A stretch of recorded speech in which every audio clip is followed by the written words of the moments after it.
My man. All right.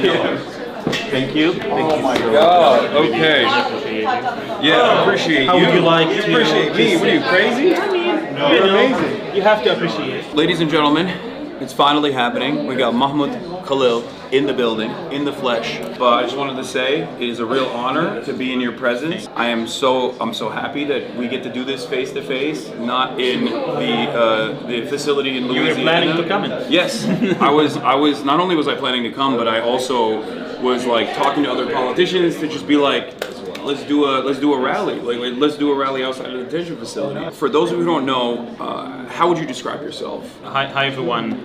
This is Mahmoud Khalil. I'm pretty sure now you have some sort of like an impression about me. How with all the media, a lot of it, like unfortunately, is not accurate. So I don't know how to start myself. Like I'm Palestinian. I have an Algerian citizenship because my mother is Algerian, and because unfortunately Palestinians are better off with another passport because of so many obstacles if they were to use their Palestinian passport. I was born and raised in a small refugee camp in southern Damascus, and I left Syria in 2013, I believe, to Lebanon, where I did my undergrad. I worked there. I came here just 2 years ago, so a lot of people are surprised that I've only been here for 2 years. I met my wife actually in Lebanon, Noor. We met on a volunteer trip. She was on a volunteer trip to refugee camps in Lebanon, Syrian refugee camps, and we met then in 2016, and we got married like 2 years ago or less more. Yeah, I lost sense of time now. Yeah, no, it's understandable. So let's just start off with what happened. What happened to you? No, I think we can start like from the student movement as a Sure. whole. Like, I mean, I joined Colombia in January 2023, so way before all of these like student movement, like about Palestine. I mean, the movement was here, it just wasn't as big. And I started studying master's degree in public administration and international affairs, basically in line with my professional experience, working mostly in international development and diplomacy. What did you want to do? I wanted to do before then, like just to go into diplomacy and be engaged more in Palestinian politics. I feel that there is so much space for us, for the youth to actually, the youth and the young to do something in politics, in Palestinian politics. So Yeah. I interned actually at the Palestine mission to the UN during the genocide. So in 2024, I interned at the UN doing that. That's New York. It's New York. Yeah. No, but then the university would complain that the protests are noisy. Yeah, Like, that is funny. That is funny to think. Oh, it's noisy in New York, which is normally very pleasant, very I mean, quaint. there's a hospital right next to Colombia. Like, Yeah. you hear sirens Yeah. all the time. Of course. But yeah, basically, like when I came here, I wanted to be like involved with Palestinians, like just to meet Palestinians. But it was clear that like Colombia is a very Zionist. Wow, this is news to me. I mean, You don't say. That's crazy.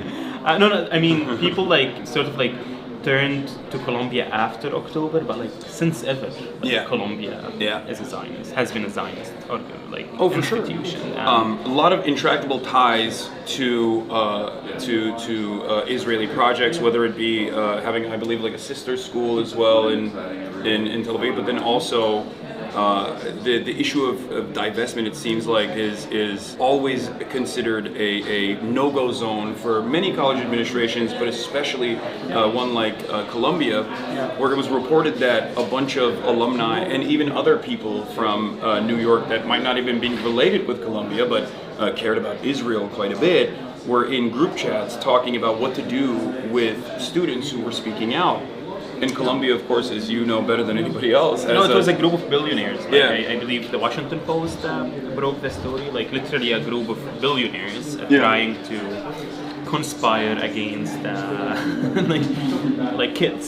Like this is what I would say. Like, you know, like a lot of Yeah. Yet the students protesting here are like 17 to 22, and you have all these billionaires, Bill Ackman and his likes, like literally conspiring against them. One of them saying like they would, I think like push $50 million like to against the students, and another one meeting with Eric Adams and promising to give him money for his campaign if he agrees to send the police to campus. Counterterrorism unit. Yeah, and it's literally like, I mean, it's just like, it just gets to me, like you don't need all of that. It's now, kids with moral clarity, with a conscience. Absolutely, and very courageous.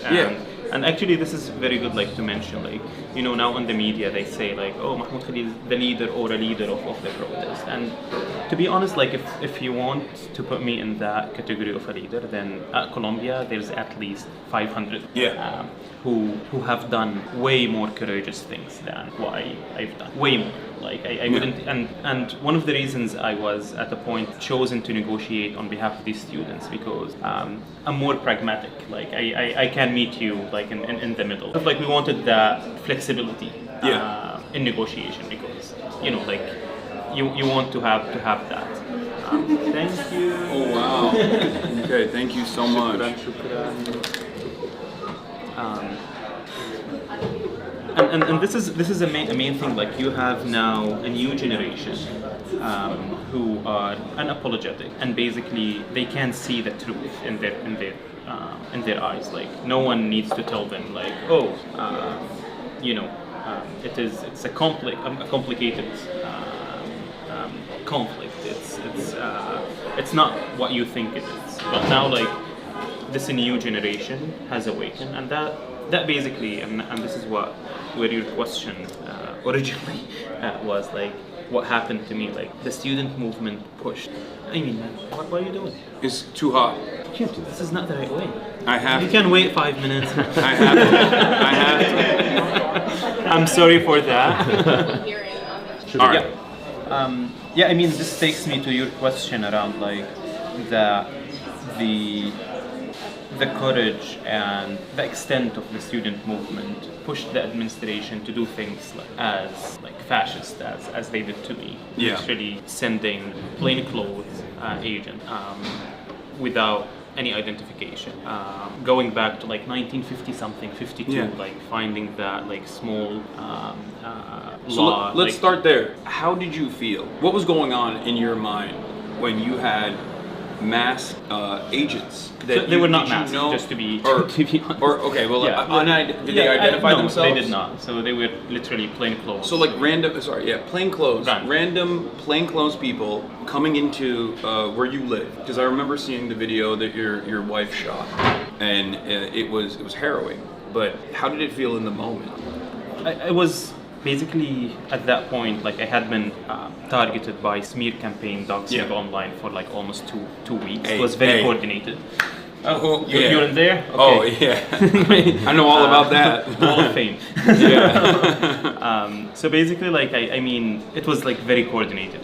Every day, like the same tweet. I don't know, like 10 times with the same information about me. So I was expecting something like you have all these like Zionists mentioning Rubio and mentioning DHS, ICE, and all that stuff. But I was like, to me, like maybe they will visit me, like talk a little bit, then they would figure out that this is all bullshit. Like there's nothing against you. You did not say what they're accusing you of saying. But even if you said it, it's First Amendment. Yeah, it's exactly.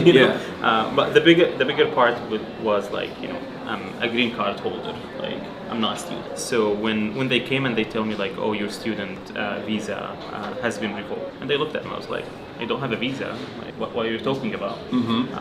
And he got so confused. It's easy to confuse them, I think. They're usually confused. Yeah, they're very confused all the time. Care. They don't have to do anything to get you in trouble. And then my wife Noor got the green card. They saw the green card, got more confused. So she brought out the green card. Yeah, we brought the green card. We're like, this is my green card. Like, what visa you're talking about? And then they talked to their superior. I'm telling him like, bring him anyway. So at that point, I was mostly concerned, to be honest, about Noor, like about my what would happen to me. I wasn't as concerned because I knew I did nothing.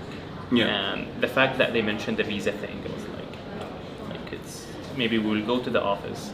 They will see that they literally had it all wrong, and they would be out. But I was mostly concerned about Noor because the last thing they said to her was, if you don't separate from Mahmoud, we will arrest you. And she was 8 months pregnant. Yeah. So that's the one thing that I was actually worried about for the next 30 hours, because imagine, I mean, I was kidnapped at 8 p.m., 8:30 p.m. and I talked on Saturday, and I waited until like Monday 7 in the morning to have my first phone call. Yeah. So for 36 hours or more, hours, I did not have any opportunity to talk to the outside world. Yeah. They took me from. I mean, usually I'm chill. I'm not sure if the video showed. Like, I'm usually chill with. You look super cool. Yeah, I mean, because I did nothing. Like, why would they be No, I understand, worried? yeah. You know, like, and I was so chill and fine. I mean, because I'm also used to getting. These secondary investigation, like at the border, like of course. Most of the times when I come in here, like I would go to have a 30-minute interrogation with an officer. So I'm used to that. Like I'm totally. Have you ever done a DHS trip where you send a petition to the Department of Homeland Security, and they legally have to tell you like why they stopped you, but they can give you. I mean, I did that when I got detained. Yeah. What did they tell you? Nothing. They took I had a global entry, which I thought was already interesting because I didn't even think I would be able to get it. Yeah. But then I got it, and then they took it away from me without telling me why. And I still have the card. Your name is Hasan. Yeah, I still have the card, and when I got detained, I did that DHS Trip thing, and they were like, "Yeah, sorry, it's just it's gonna keep happening," pretty much. Yeah, because for them they can do whatever they want, and this is what should scare everyone. Like, not immigrants, not those like undocumented or not citizens. Like even citizens should be scared. Of course. Of this. So they took you from your home, and they expeditiously immediately moved you from state to state in a matter of 24 hours. So actually, like in 6 hours, I was already in New Jersey. Mm-hmm. Yeah. Then I spent like 6 hours in New Jersey. Then they took me to JFK, then to Texas, and from Texas back to Louisiana. So I mean, the whole trip, like over 24 hours, and no contact with the outside world at that point. Nothing. Like they would refuse to tell me anything. Like what's happening, all of that. But I can't see them. Like one of the escorting officers like was Googling my name and reading articles about me. So I was like, what happened? Because at that point I did not know that Rubio said all these like stuff, or Trump had already tweeted the White House. So the first time I hear any of that was 2 days after the fact. And I mean the most difficult part of it is like you're shackled, like as if you did, I don't know, something really crazy. And I did not know actually for the first 5 hours, I did not know what they are charging me with. Mm-hmm.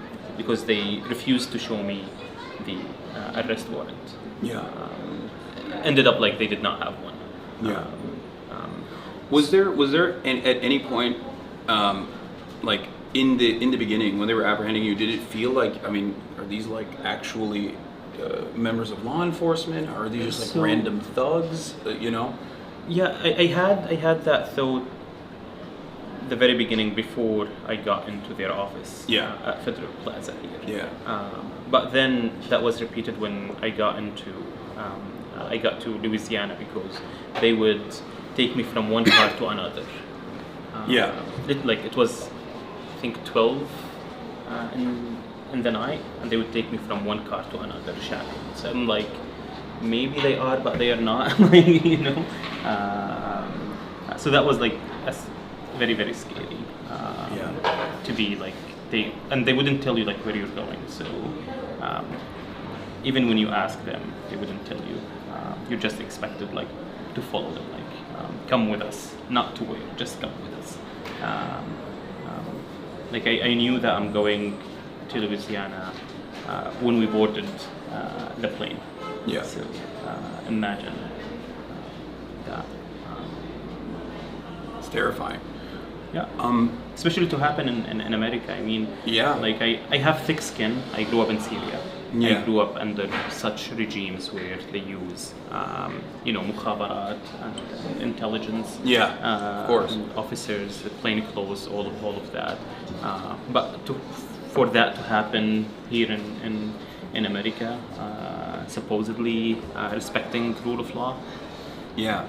So that's actually interesting that you brought this up, because I'm from Turkey. There's similar protocols in Turkey as well, not to the same extent as like Assad or anything, but there's a lot of political persecution, and people get arrested for speech. People get arrested for being a political dissident, and they get shipped away into a prison facility. And I think this is there is this notion, like I came to America in 2009, and when I came to America I had this idea, this understanding of America from the outside. I had been to America before, but the notion that like there's an American dream and all of the stuff that I had seen in television and in the movies, I thought, this is the land of prosperity. I was not, I was very aware of American imperialism, of course, as everyone is, especially in that side of the world. But there was this theory, this idea that I had in my mind that did not meet the reality that I was experiencing. I very quickly found out, for example, how expensive healthcare was. When I was in an ambulance after an accident, and the bill came, and I couldn't believe it. I could not comprehend that. But I never felt like we would get to this level of violent apprehension over speech, something that virtually all Americans cherish and defend, something that even I would say Republicans care about as well. It's not, for a lot of Americans, they don't just consider this like an opportunity to be able to say hateful things and slurs, but also a formative part of the American experience. And that there is still some semblance of justice, there's some semblance of rule of law in the criminal court proceedings. Do you feel like your attitude has shifted now that this happened to you? Yeah, I mean, I absolutely had a similar impression and understanding of what America is before. Yeah. I mean, there's always the Palestine exception, though. Of course. Like that's. I mean, we thought it's only like to certain things, but like the Palestine exception actually goes into every corner of American institutions and public discourse, unfortunately. But yeah, like I wouldn't absolutely like thought that they would go this low to prosecute speech, like political speech, not even like because they can accuse you of like speech instigating for violence, all of that. But they did not even do that. Like they said, it's basically about my speech for Palestine. And this goes like how, and I think I connect it in my mind to how strong the student movement, but also the Palestine movement as a whole in this country, that would push the establishment to come up with fascist policies to curb this speech. Maybe this is the first big test of American democracy and rule of law. Like how would they deal with the increasing support of Palestine among Americans as a whole, and it's not only young Americans. Like no, I think now it's across the board. I think it's overwhelming majority under the age of 50 at this point is more sympathetic to the Palestinians than Israel. And that is a testament to the student movements. That is a testament to all of the movements that have taken place. It's a testament to the resilience of Palestinians in general and the courage that they've demonstrated in spite of being victim to a genocide, to be able to communicate the violence that they experience. And I mean, look, I've been an advocate for the past decade of my professional media career, and I never thought that I would see this much unconditional support to a very obvious injustice that's unfolding in front of our eyes. I want to get back to the Jenna facility in particular, because you wrote from the detention facility. But do you feel like there has been a major shift in attitude? How have you received this? It's very major because the injustices against immigrants have been happening before my arrest. Yes. And for a long number of years. It's just like the public was not aware of that. It's just that Trump brought it to the surface because Trump loves to show off. Like, see how cruel I am. Like, you know, him and Stephen Miller and his puppets. So I was shocked that there is such detention centers in the United States. And it's very similar to like having Guantanamo, sending people abroad. Because basically these centers are a black hole. No one knows what's happening inside. No one cares actually what's happening inside because for them, these individuals will be deported. Yeah. They wouldn't have the legal or the financial means to sue us, or to actually challenge the detention in court. And Congress members also don't care because these are not citizens. Who cares about them? Yeah. Who cares about them? But it's literally like inside Gina. If you want to work in the kitchen, you get I think $4 a day. So it's like, I don't know, $50 an hour. Yeah. It's literally slavery. Like, that's how these private prisons are making profit. And I'm not sure if people actually know that every detainee costs the government inside like $140 every day. Yeah. So the government is paying $140 for every detainee to a private corporation, to a for-profit prison. Exactly, just to make money out of.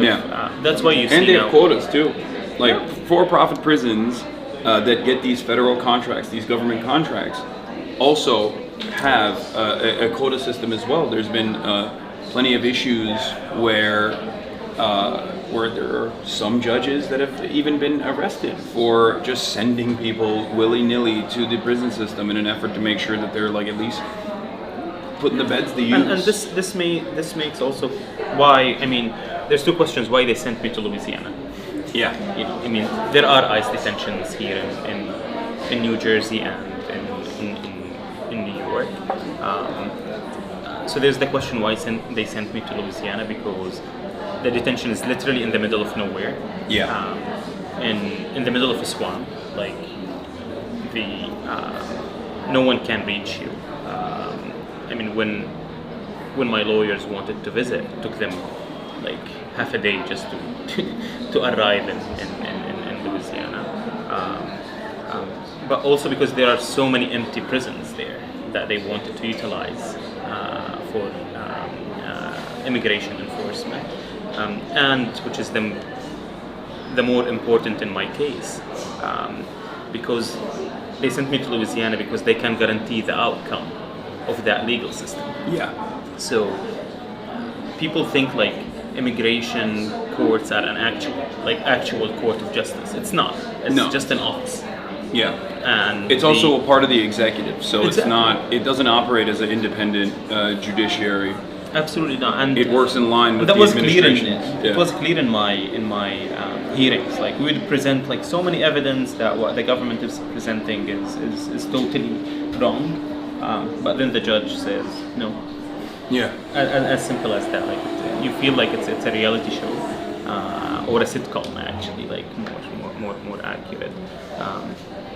And I feel like now the American public, when they look at this moment, 20 years from now, it would be like very disgraceful. You know, like I'm a bureaucrat. Like I spent time being like a government employee in my life. I understand why governments want to enforce immigration policies, all of that. Mm-hmm. But what's happening now is the immigration policies are being enforced in a cruel way, just to punish, just to be supremacist, just to be that we deserve to be here more than you do. Just to.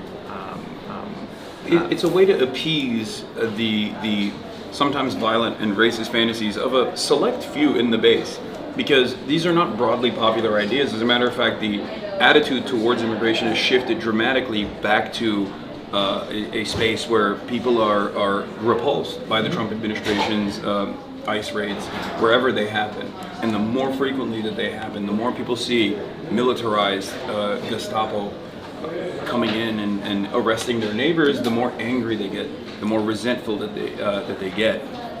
And now the attitude has swung dramatically in the opposite direction, more than ever before. But that's why, like, you should abolish ICE. Like, for sure. You shouldn't have like half measures like around ICE. Like ICE should be abolished.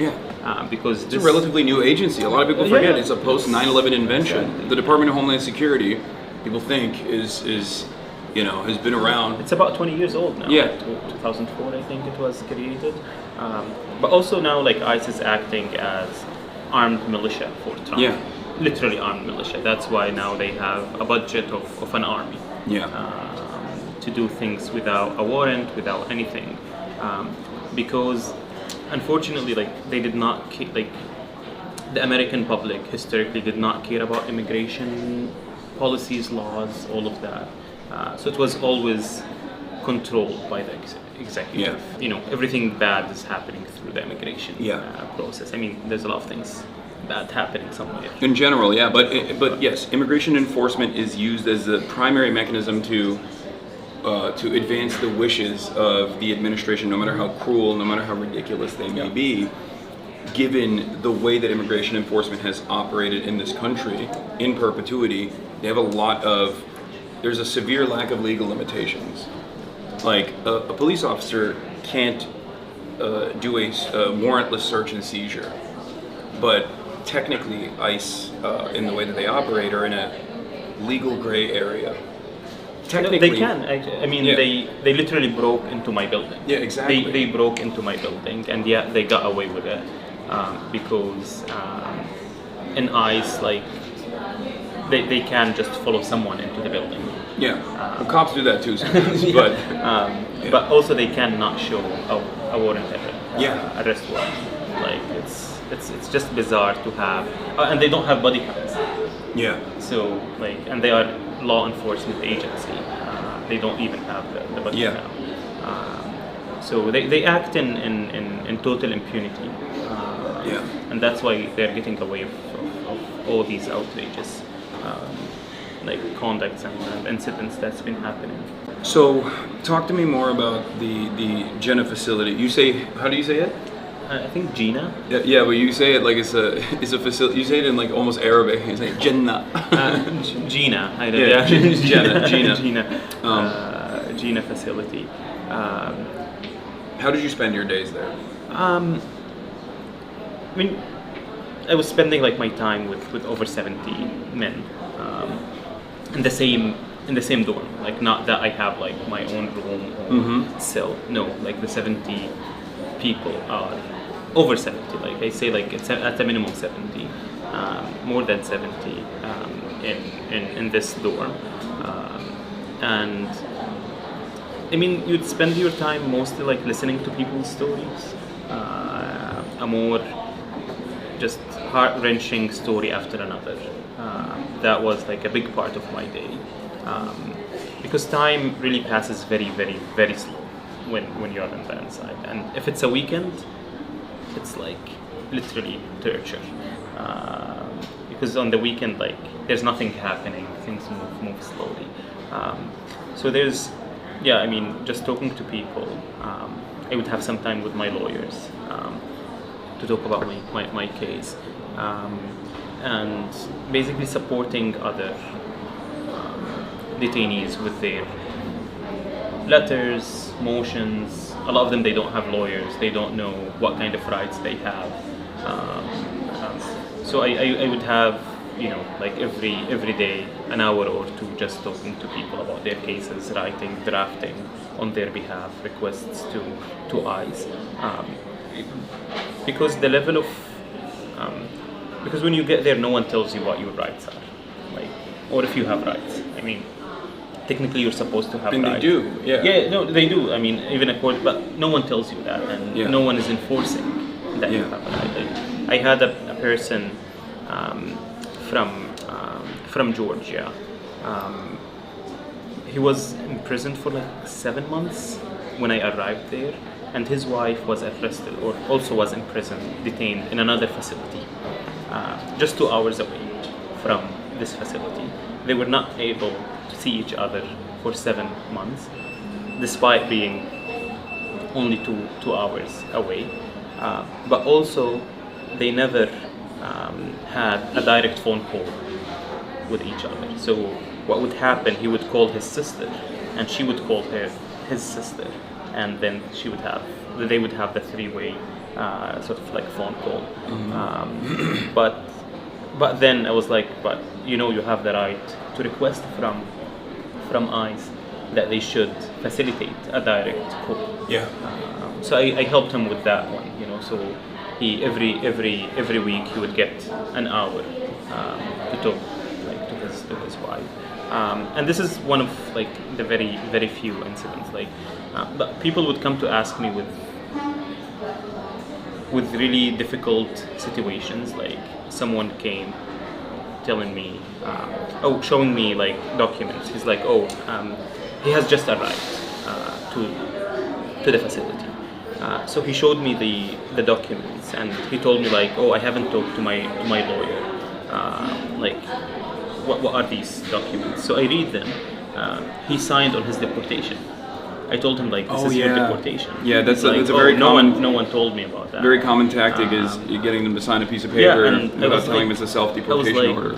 That it's your deportation order. He's like, no, they told me like I have to sign it in order to transfer me to Gina. And then 2 days later, he was deported to Guatemala.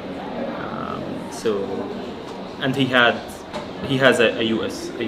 daughter here, so he did not even get the chance to see a lawyer to challenge that, any of that. So this is just one of the stories. So many stories. Like it's really crazy what's happening on the inside. But the Trump administration is trying to paint everyone inside as a criminal. Yeah. Despite the fact that actually they are not. Like they did nothing wrong. When they crossed the border, they crossed it when it was open. Yeah. They had whether CPP or not. But even if they were here illegally or whatever they want to call it, they are in a process to fix their documents on the outside. But ICE brought them from their court hearings. I met really like incredible number of people like who were taken from their court hearings, or for a stop sign. Like when I I think last week or the week before, I learned about a case where I think it made it to the news that a girl was arrested, was put into deportation because of a stop sign. Like the police stopped her for that. But like on the inside, there's so many of these cases. Like someone who would, people that have been here for 15 years, they have a trespass from 10 years ago. Even things that otherwise would have been expunged at this process. People that have paperwork issues. But like you said, most of these people, the people that the Trump administration is going after, despite the fact that they claimed, they made a big show of this, like there's a massive amount of criminals internally inside of America that are just like doing heinous crimes with regular frequency. They have a quota, like, you know, when they have the quota of 3,000 people, and then every other day they tell you, today we apprehended this killer or whatever. Yeah. But it's like 1 out of 3,000. Yeah, So- and the so person they that wanna they pay- apprehend is not actually the person that they apprehend. If they've done a crime, they're They go to already the in the criminals, system. exactly. Yeah, they go to the prison. Chat. For those of you who don't understand this process, there are people who have done crimes as non-citizens in this country. Okay, of course, everyone is capable of crime. Non-citizens, of course, are responsible for an unimaginably small share of the crime that takes place on U.S. soil, especially as opposed to documented and natural-born U.S. citizens. Right? They do less crime per capita than documented and natural-born U.S. citizens. And when an undocumented person does a crime, especially like a violent crime, they do not get released.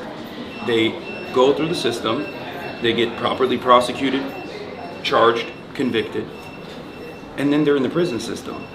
Or sometimes they're even deported, depending on what they've done. What the Trump administration is doing now, in an effort to boost their numbers, in an effort to make it seem like they're actually doing this like massive deportation scheme to appease these racist monsters in the base, is to go after people who are collaborating with ICE. Because there are a lot of people whose status is deliberately kept in limbo, in legal limbo. And those people are actually checking in with ICE with regular frequency. They know exactly where they live, they know who their children are, they know where they work. And then ICE will go to the immigration courts that get their direct orders from the Trump administration to basically either create like this paperwork issue, or to deny continuing their immigration applications. ICE knows this. That's why they wait at the courtrooms, and they kidnap them from the courtrooms. It really like goes into the base of what a legal system is. Like if now people cannot trust the court, they cannot trust that, because sometimes you're in a position where if I don't go to the ICE check-in, or if I don't go to my court hearing, then ICE will come and take me. But if I go, also ICE will come and take me. Yeah. So should I run, or what should I do? Exactly. So this is the reason why they have in the sanctuary system. cities. Yeah. The reason why sanctuary cities were first created and were actually like law enforcement was on board with sanctuary cities originally is because they wanted cooperation from law enforcement. And if there's like real fears that law enforcement will immediately direct you back to INS at the time or ICE after, then they would not cooperate. So when crimes happened in neighborhoods with like higher percentage of undocumented people, then they could get no witnesses, they could get no collaboration from law enforcement, and this became a major problem. If people don't trust the system because they feel like the system is actually there to capture them now. No, but that's what they want. They want to push you into being a criminal. Yeah. They want to push you into not going to your court, not going to your ICE check-in, so that now they have an excuse to actually come after you. So they are manufacturing criminals. Like if we want to call it, it's not crime, but like if we want to call it that way. Alternative solution is one that is way more popular than mass deportation, way less costly than mass deportation, where you just document these people, you expedite the process of paperwork, and that they can just work and even pay more taxes than they already currently do. And it's just a system of cruelty. And I did not meet a person who was not working. Like I did not meet a single one that was not actually like, who's not their U.S. Employer is the sponsor of them, or actually like paying for their lawyer. Like I think I literally don't remember seeing someone who was not like actually like working. Well, they grab them from their place at work for the most part. One of the most insidious ways that this administration, I've talked to a lot of other journalist friends of mine about this as well, because I got detained by Customs and Border Patrol coming back into the country. Obviously it was nothing in comparison to what you went through, 104 days of being locked away. But in the interrogation process, some of the questions that they asked, and I'm a natural born U.S. citizen, some of the questions that they asked pertain to my commentary, they knew full well what I speak on, whether it was like the contextualization of militant resistance against imperialism, whether it be against Israel or America or any other country, as a matter of fact, but they were specifically lasering in on Israel.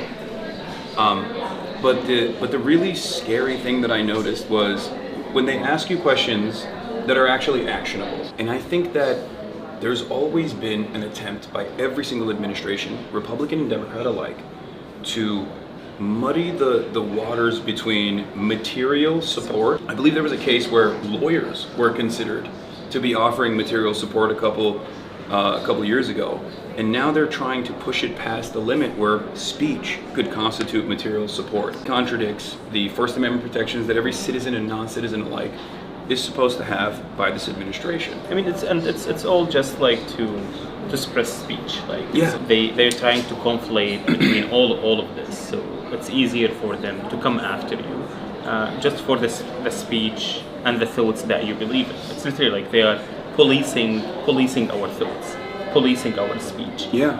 So that they police the way we live, because they're control freaks. Like they want to control you in every aspect.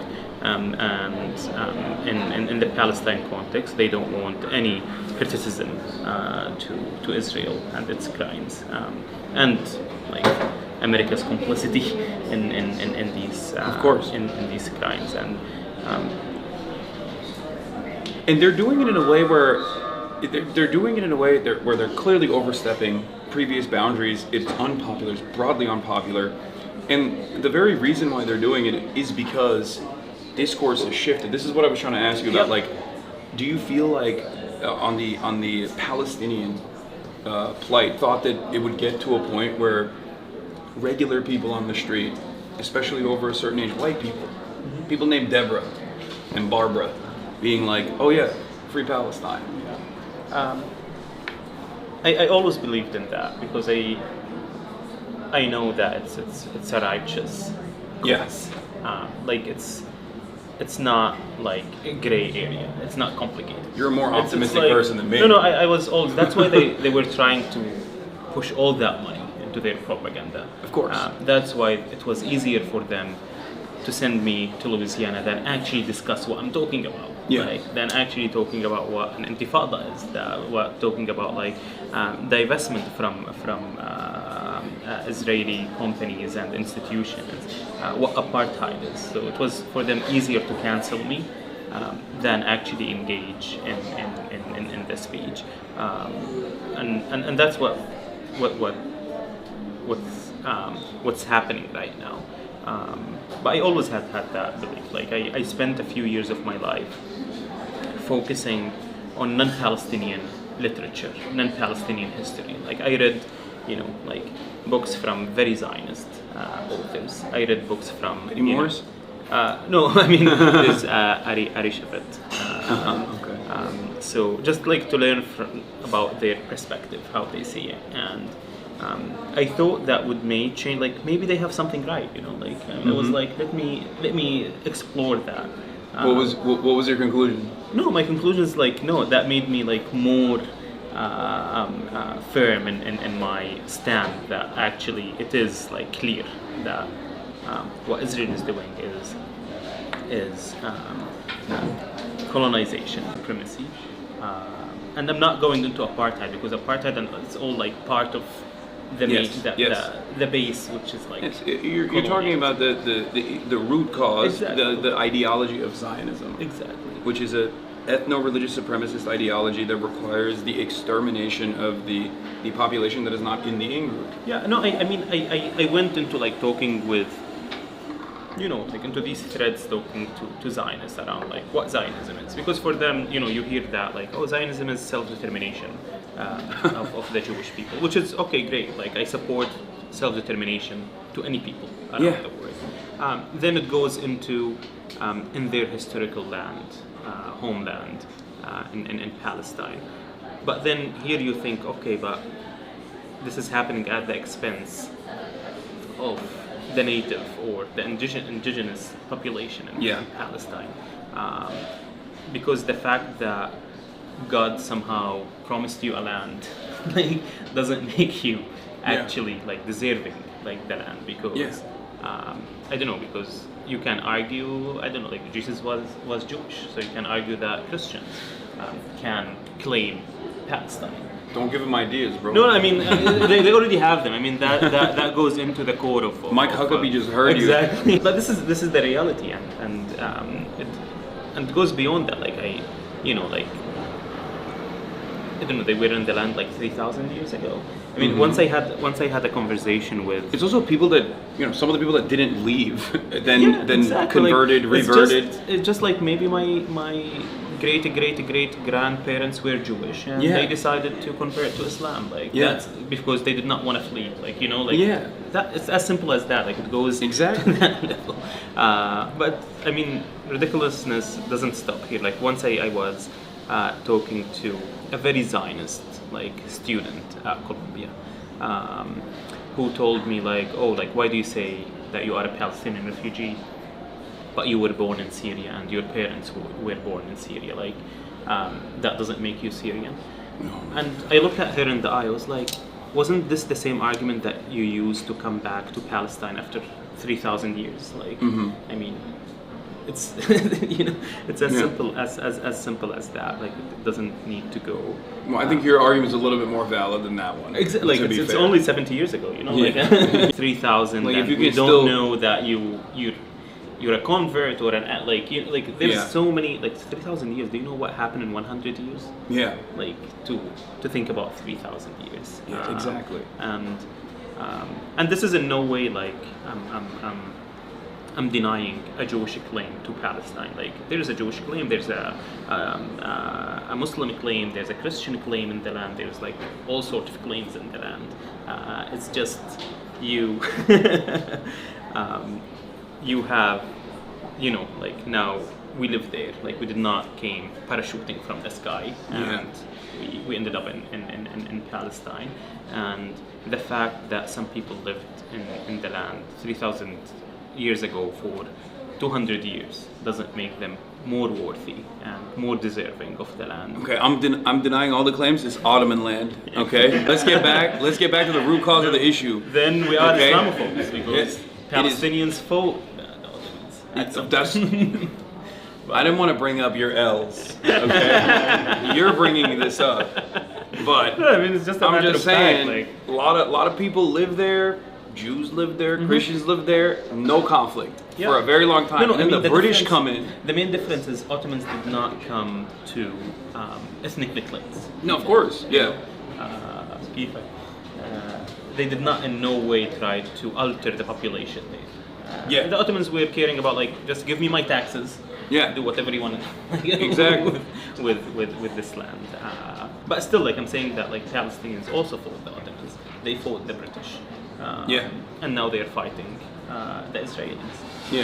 And that goes into, now whenever you mention the word Palestine, and if you support Palestine, they would automatically say, "Oh, you're anti-Semite." But I mean, were we an Islamophobe back then? It's just I don't know, we really did not have that. They didn't respect the caliphate. It's not a big deal. Again, like I said, we're not talking about Palestinian L's right now. The resistance. No, of course. The concept of resistance. Of course. As it is resistance to get justice, to get your land back against occupation and any sort of injustice. It's a national emancipatory movement. Regardless of the religion or the ethnicity of your occupier. I did not choose the religion of my occupier. I would fight them no matter who they are. I mean, if the Ottomans come back, we'll fight them. I thought we were making inroads right now. A lot of this conversation, at least in the past 50 years, past 70 years, 77, 80 years, has always been deliberately misrepresented, and very successfully so. Like you also pointed out, there has been a very successful influence peddling operation, a way to just make things over there seem a lot different than what it actually is. And I do feel like now that is so dramatically changed, specifically with the cruelty of Israel's military campaign, its genocide, its ethnic cleansing operations, in a way that even average Westerners can recognize the inequalities here.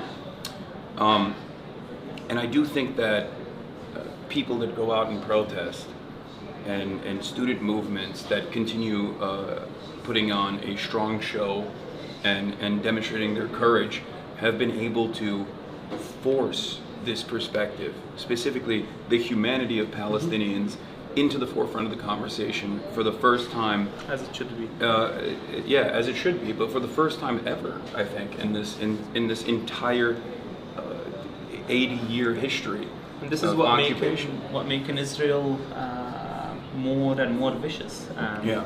Just earlier this year, I think they announced like $150 million for their strategic communication. Yeah, they did. For their propaganda, like just to fight the propaganda. And on the other hand, like Palestinians don't spend anything, because it is as clear. Not if you ask my Twitter reply.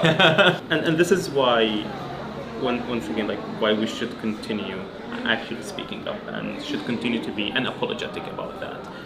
Because Palestine now it's a mainstream issue. It's not like a dissent. Because I had an argument with someone where it was like, oh, we should protect dissent. I was like, Palestine is not like speaking about Palestine is not dissent. Like it's the main course now. Unfortunately, institutions are the last to answer to any change that's happening like on the ground, but it will happen, and I mean it's happening now in New York. It's happening across the universities, and going back to Colombia, a few years ago, the previous president said like divestment is not an issue we will ever discuss. Divestment from Israel. It's not an issue we will ever discuss at Colombia. 5 years later, it is the issue that we're discussing. It's the only issue, in fact, that we are discussing at Colombia. So the tide is changing, and it's happening, and that's why we are seeing all this cruelty, whether here by dealing with not necessarily with the protests themselves, but also like all these doxing campaigns, all these like smear campaign. But what's more important is like the cruelty that's happening on the ground, the genocide that's happening in Gaza, the killing of hungry people every day in Palestine. But this is not enough. Like this is what I want to say. Like the fact that a lot of people are speaking for Palestine is absolutely not enough, because you need to translate that into your vote. You need to translate that into actually where you put your money, and the way you speak about Palestine, and actually standing up like firmly against all this like disinformation and propaganda, Israeli propaganda. Whether also like the Israel has always taken this misrepresentation approach with everything regarding Palestine, like whether it is like resistance, which is again legitimate under international law. 100%. They're trying to distort that into terrorism, but it goes into BDS, like boycott, divestment and sanctions, which is the most peaceful resistance like that you could ever get. Like I don't like you, I don't want to buy anything from you. It's as simple as that. Like anyone, we do it on if you don't like a coffee shop or a coffee shop was mean to you, you don't go drink there. Like it's as simple as that. Israel. But if it's a business with ties to Israel, that's anti-Semitic and illegal, as a matter of fact, in like 30 plus states. Because this is what Israel is trying to do. They're trying to do. This is economic anti-Semitism. This is diplomatic anti-Semitism. And they're trying to just like weaponize anti-Semitism in a way, just to protect their crimes, and to continue kill people. And it goes into the chants that we're chanting, or the students are chanting right now, like from the river to the sea. And this is all in the same effort of misrepresenting any Palestinian, Yeah. anything Palestinian. Of course. Whether it's politics, Yeah. the same with from the river to the sea. Like the list can go on and on. But like for them, anything that's remotely supporting Palestine should be penalized. Yeah. Should be labeled as anti-Semite, so that we don't have to deal with it. Yeah. Just it's anti-Semite. Don't. No, that's exactly what it is. It's a way to completely shut off the conversation, because it's impossible to have that argument. It's impossible to have that conversation within the adequate framework. If you were to look at this as a state doing violence to a captive population of indigenous people, all of a sudden, it doesn't look too good for Israel. Yeah. So that has been a very effective way to completely What is stop that like a conversation. Zionist argument? You were like, maybe they have a point. Nothing. I can't even think of a single thing. Like what happens on college campuses becoming a primary focus, becoming a major concern by the media, always pissed me off. It always rubbed me the wrong way. I visited the encampments at UCLA. I talked to the people in Colombia as well. I interviewed them. But in my visits, I saw that this was some of the best protest movements, some of the best organized protest movements I've ever seen in terms of messaging discipline, in terms of having protest marshals, making sure that infiltrators or agitators were not allowed to. And yet they were painted as violent, creating intimidating environment for Jewish students. Yet, if you think about it, these students took a lawn. The lawn was literally isolated from everything. Yeah. So it can't get any less disruptive than that. Yeah. Yet you had Zionists, provocateurs coming, literally coming, filming people inside their tents. To dox them. No, not even that. Just to get a reaction, so they can have a 30-second video. Yeah. They post it on Twitter to say, look, these they are excluding Jewish students. Yeah. Yet Jewish students were literally a big part of it. Yeah. They had a whole section, Jewish students, where they would host the Shabbat dinners, everything in that. And even these same students who claim they had safety concerns, they would come and eat from the food in the encampment. Yeah. They had that audacity, to do that. And, and if you look at it, especially at Colombia, because I had more, knowledge about it, and I was there. The de-escalators that were there, students would have a training for de-escalation, because they don't want to create any problems. What we are protesting is Colombia's complicity in the genocide. We're not protesting against anyone, any student, no matter who you are. But on the opposite side, you see these students literally harassing, intimidating, provocating for violence. With institutional backing. No, and the institution invites violence. They invited NYPD to come on campus, and NYPD themselves, they said, oh, they were peaceful. They were just sitting. But we were called in. That's part of it. Or if you go into what they say, Hencehold, for example, where students took over a building, and they say it's an anti-Semitic incident, but they did not allow me to go in. I'm a student. I'm a Muslim student. They did not allow anyone to go in. It was closed for everyone, and there was no classes. The university was shut down at that point. And this goes into just messaging, how they're trying to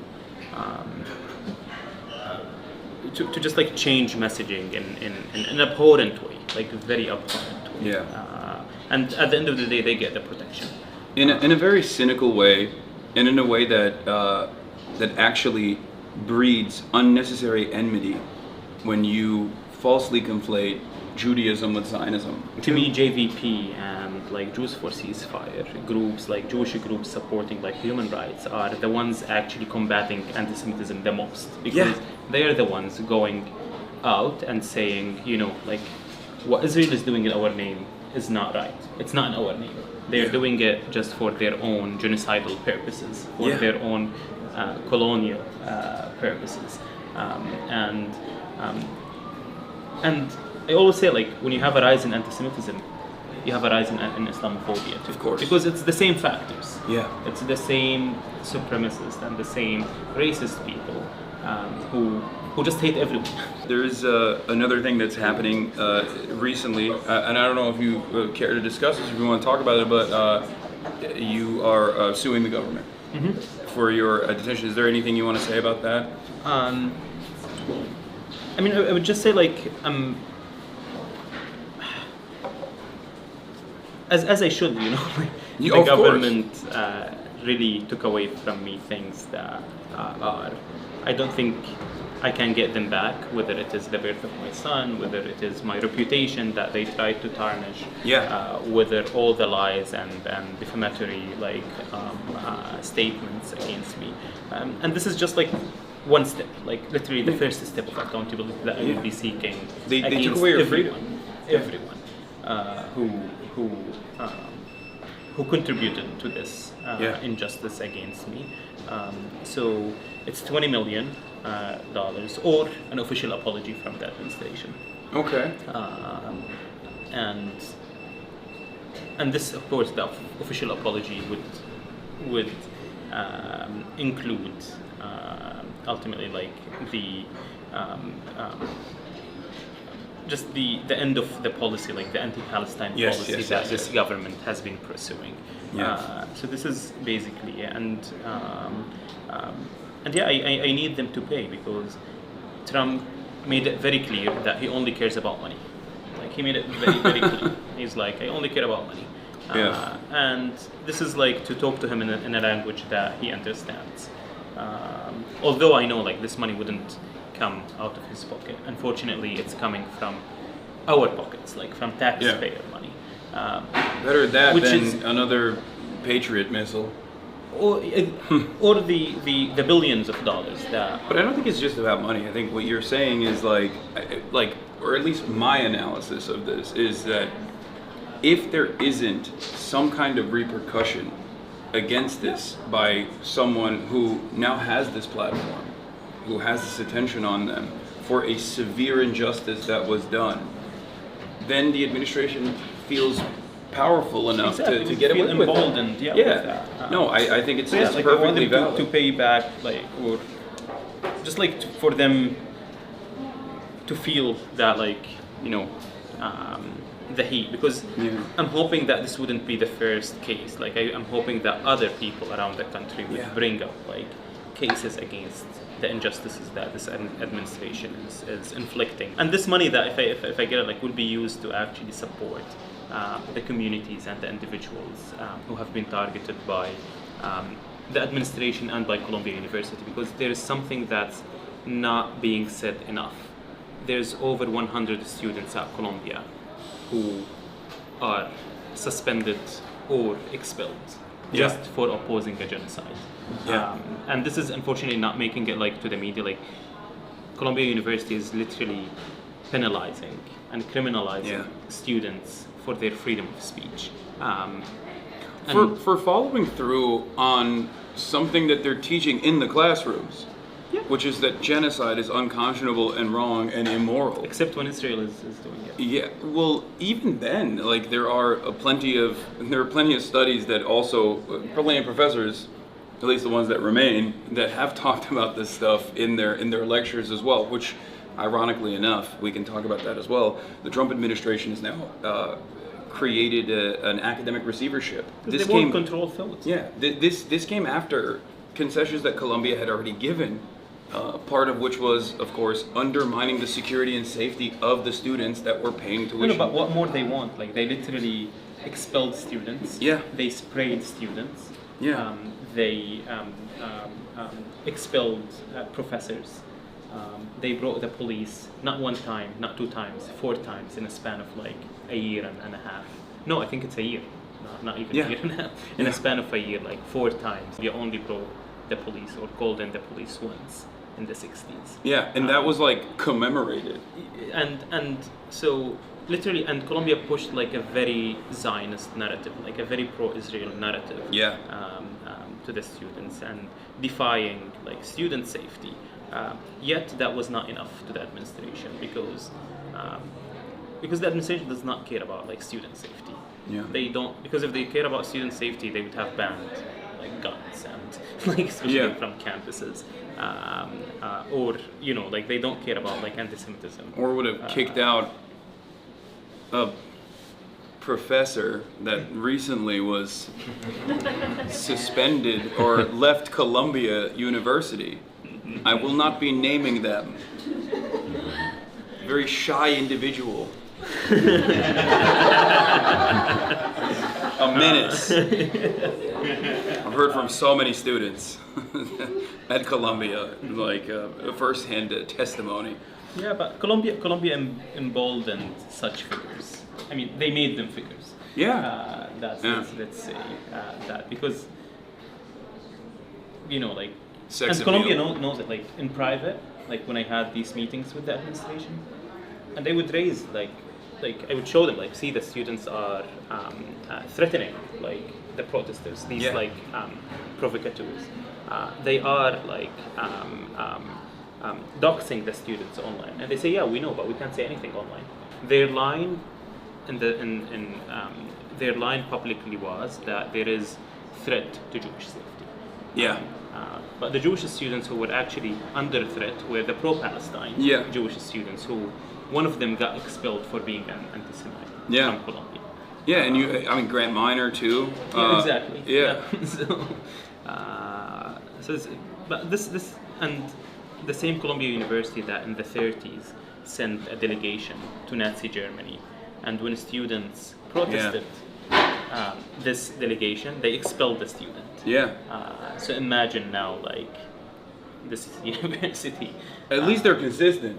I mean, they're consistent in their stupidity and just caring. I mean, Colombia cares about two things, like, and education is not one of them. They care about their brand and their loans. Yeah. That's it. We saw an example of this with Harvard as well. Harvard quietly capitulated to the administration's demands. They restructured their Middle Eastern Studies department and did a bunch of stuff in terms of quote unquote combating anti-Semitism on campus, right? Like all of this fake bullshit for a problem that was elevated to this degree that wasn't really about anti-Semitism at all. And then the administration still came after them. And then they said they were going to revoke grants. They said that, and they kept putting up this pressure until Harvard was like, okay, we have to fight back. This is ridiculous. Do you feel like there's any point where Colombia could have changed their trajectory at all? Do you feel like that's ever going to happen for Colombia?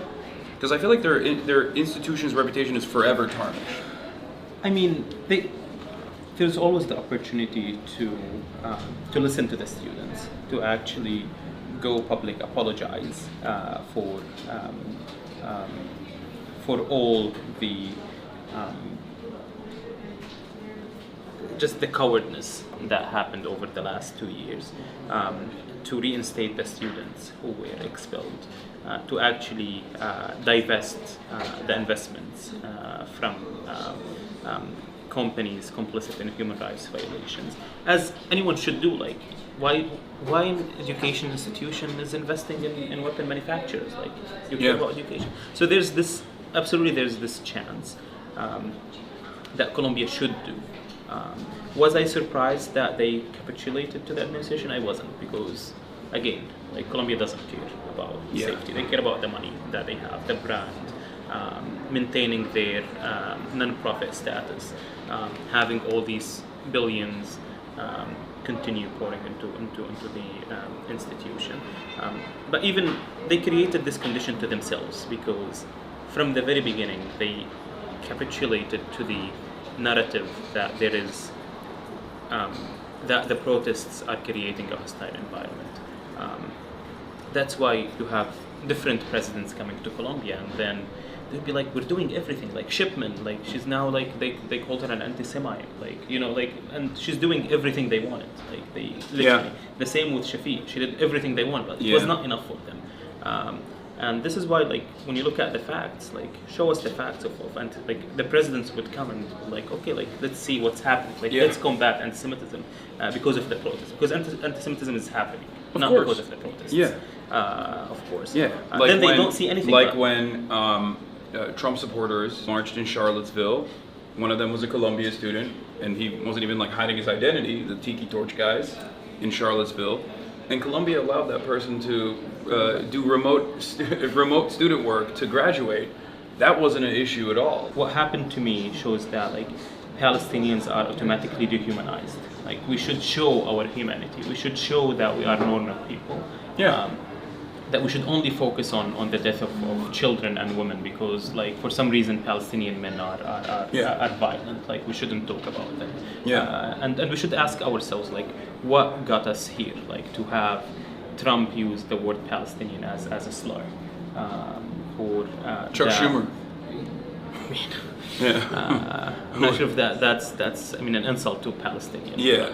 No, that's what's so crazy about it is you see a lot of Gentiles that unconditionally back Israel, where they get to tell Jewish people how not Jewish people actually are, which I feel like it under different circumstances would immediately like rise to the level of anti-Semitism that even the likes of Jonathan Greenblatt, for example, would potentially call into question, and he's nowhere to be found on this stuff because he's too busy coming after people like myself. So let's talk about you.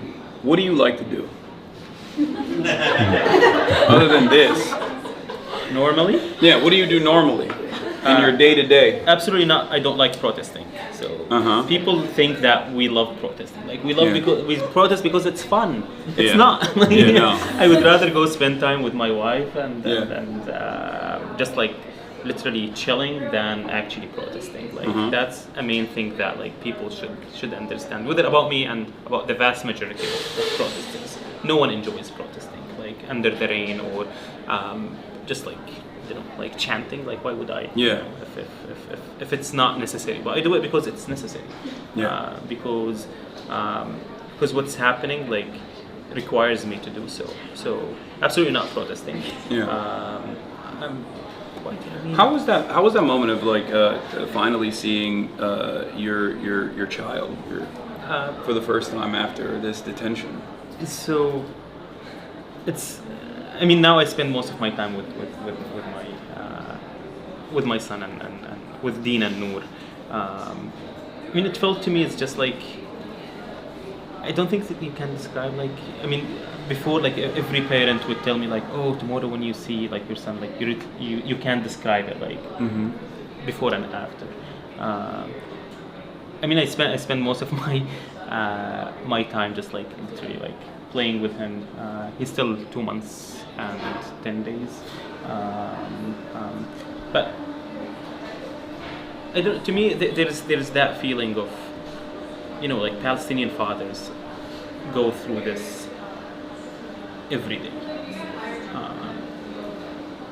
whether in Gaza or across Palestine. So I have always this thought when Dean is crying for food, and I'm like, I have like food for him, but like about the parents that they can't get food because Israel now is actually preventing baby formula from coming in Gaza.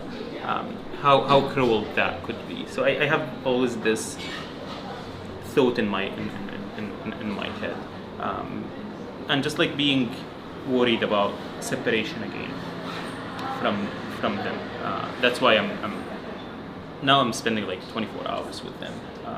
But it's crazy now. Like I'm getting like parenting advice from Zionists, like being like, oh, like he's on the streets now. Why he's not with his kid? I wanted to talk about that. How difficult was it for you to separate once again from your child to go back and do a rally? No, I mean, Dean was already like literally in the second room, like in another room. So no, it wasn't like as people would think, like, oh, like I spent like 10 hours rallying and spending half an hour. No, I'm spending like a lot of time with the family. But I felt it's important for me to rally that day, just to show that we're not afraid. Because what the Trump administration did to me, they wanted to set me as an example. So others wouldn't oppose Israel's genocide. So that's why I made that decision of actually, like, despite so many warnings about my safety, to actually go and walk with the protesters that day. And I'm doing it, like, not for anyone. I'm doing it for myself, for my son, because I don't want him to live in a country that's supporting the killing of his people. And they don't, I don't want him to protest, like, in the future, like, hopefully Palestine will be free, hopefully, like, the world would be, I don't know, like, some, I mean, I know it wouldn't, but I would hope that would happen in the future. So now, like, literally, like, all my time with my family. Usually, I mean, I just mostly work and see friends. So that's like, I don't do gaming. I'm sorry, like No. I have a PS4. I do some FIFA. So, classic. That's exactly. But I'm. What do you watch on television? You watch any TV? Just movies? any show that my wife Noor wants to watch. So You guys watch the Turkish soap operas? no, That's pretty poppin'. What? No, No Ertuğrul? No? Okay. no. It's another L. I'm sensing a lot of anti-Ottoman, anti-Turkish animosity. Before we let you go, and once again, thank you so much for spending time with us, and thank you guys for everything you've done so far and allowing us to have this moment. What would be your last message to people who are maybe worried about these protests not going anywhere? Because I'll say this much, I keep telling people, keep up the pressure, don't stop. I mean, basically, as you said, like, the change is happening. Like, I mean, my message is just look at New York. Yeah. Look what happened with Suhran.